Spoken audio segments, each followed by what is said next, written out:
Millions of cardboard boxes move through automated warehouses every single day. Looking at this operation, most people naturally assume that the world's largest online retailer makes most of its money from selling products, but that assumption is wrong. It is easy to see why we think that way. Amazon sells millions of items daily, moving electronics, groceries, clothes, and furniture from massive distribution centers directly to your front door. The revenue generated by these physical sales is staggering. Take a look at this chart.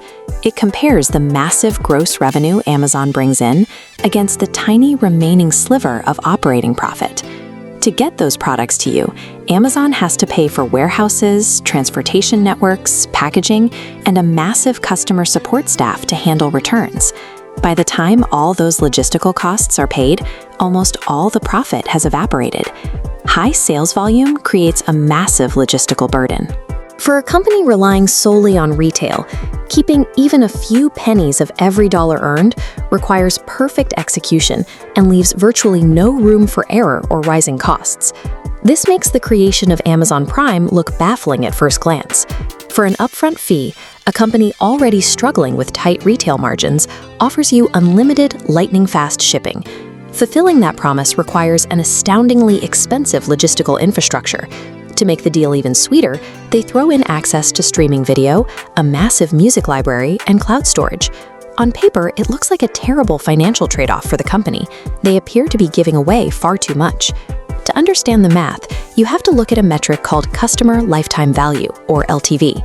LTV measures the total amount of net profit a company expects to make from one customer over the entire duration of their relationship.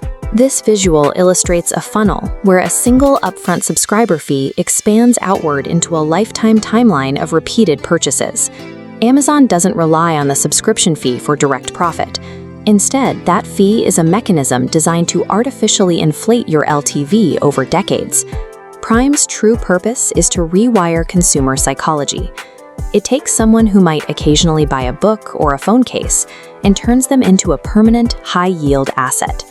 Once you pay an annual subscription fee, a psychological trigger kicks in, the sunk cost fallacy.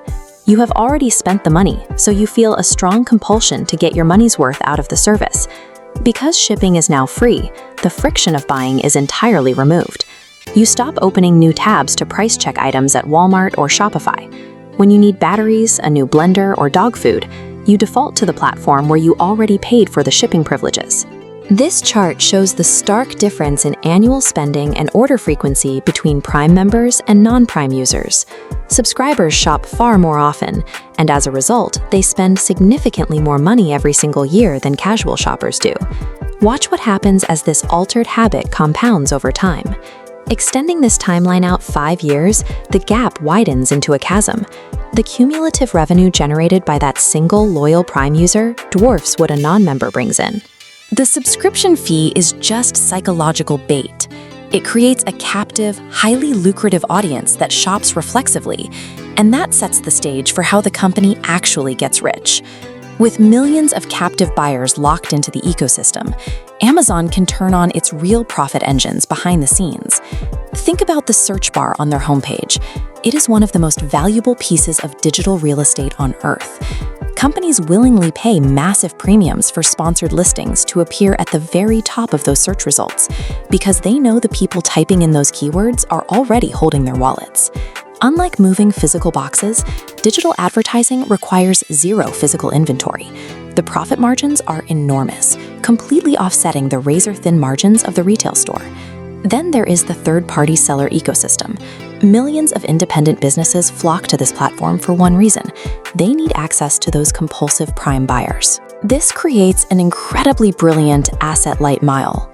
Amazon collects hefty seller commissions, fulfillment fees, and warehousing charges from these independent businesses without having to risk capital owning the products themselves.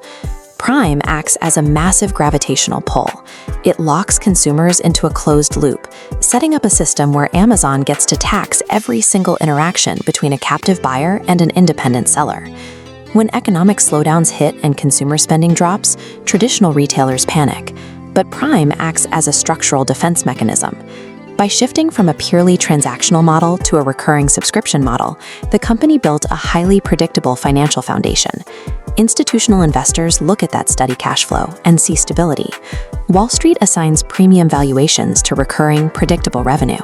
A customer who pays a monthly fee and shops consistently for 10 years is mathematically superior to the volatility and risk of trying to win a one-off retail transaction every time they need paper towels. Of course, creating a closed loop this effective comes with consequences. This exact lock-in strategy and overwhelming market dominance is exactly what triggers intense antitrust investigations from governments worldwide. This subscription model effectively turned a low-margin storefront into a predictable, high-value gatekeeper for millions of households. This entire ecosystem was born from a very specific philosophy, prioritizing long-term value over short-term earnings. The company spent years taking heavy losses, sacrificing immediate profits to build out the wildly expensive logistical infrastructure that Prime required. That patience allowed them to create a deeply interconnected web of services. Today, competitors who try to match the two-day shipping find they lack the massive cloud, advertising, and subscription revenue needed to subsidize it. The lesson for investors is clear. Markets reward systems of habitual retention, not individual sales. Amazon's scale proves that long-term wealth is generated by weaving multiple businesses together until the cost of leaving outweighs the price of staying. Don't forget to subscribe, like, share, support the journey.